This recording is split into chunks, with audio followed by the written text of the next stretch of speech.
Hey there, Moonshotters, whether it's morning or afternoon or evening, wherever you are around the world, thanks for stopping in, and I trust that you're enjoying your week.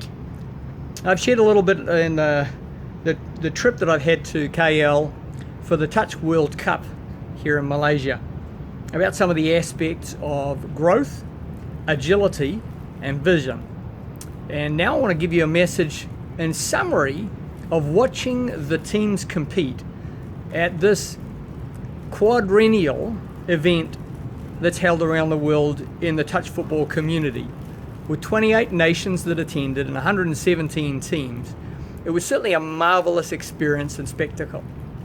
And for those who stayed for the finals or were able to see the finals matches played, live streamed around the world, it was fantastic display of those things, of growth in individuals, of growth in teams, of agility, and of vision. So let me summarize on a couple of things that Jim Collins has referred to in his book, Good to Great. And you may remember this is kind of where it started back in Moonshot 1 after my Entrepreneurs Institute at Bali.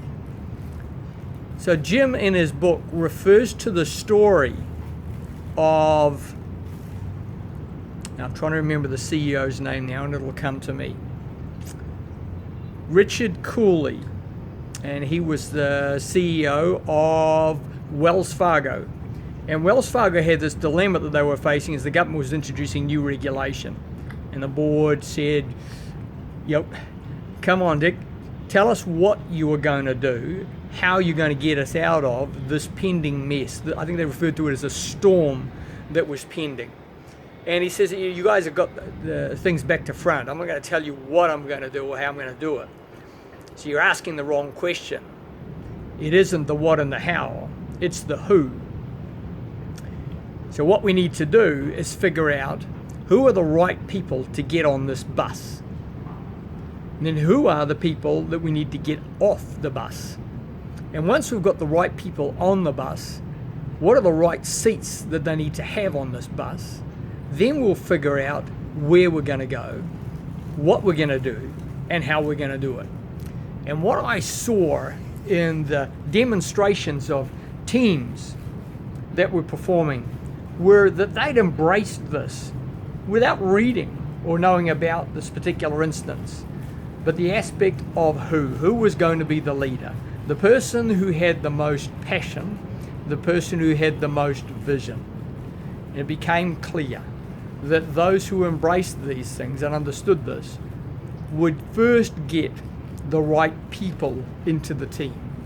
Then they would sort out where those people needed to be in the team. Now, my son Jordan and I had the experience to work with the 30s and the 35 men's from the Australian Touch Football Association. And in working with them, let's stay with one team. Let's stay with the 35s and Dave and Eddie. So as the captain of the team, he and the coach Carly Banks worked out of what was available for them to pick from, who were the right people to get in there. And once they got the right people in there, where were they best to be suited? Where are their skills and abilities best suited? Then, once they had that set, they started to work out a plan of what they were going to accomplish, the steps that they were going to take, and the objective, which was to win the gold medal. And they brought that about. They brought that about because they applied a system.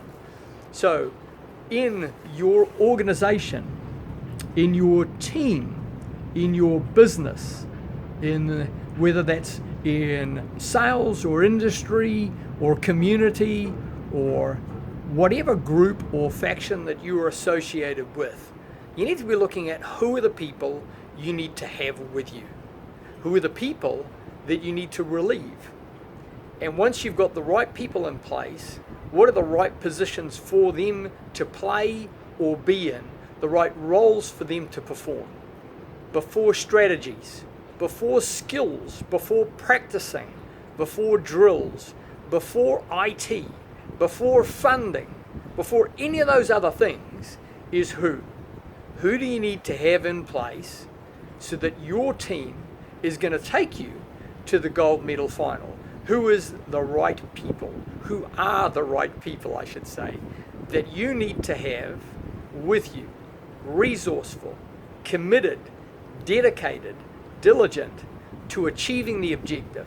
When you have the right people in place, with the right mindset, with the right discipline, with the right conviction, then the what and the how become easy.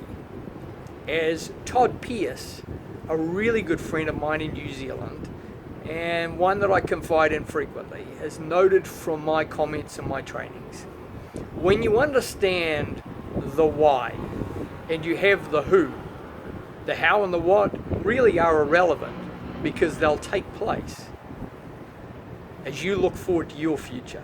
Have the right people around you.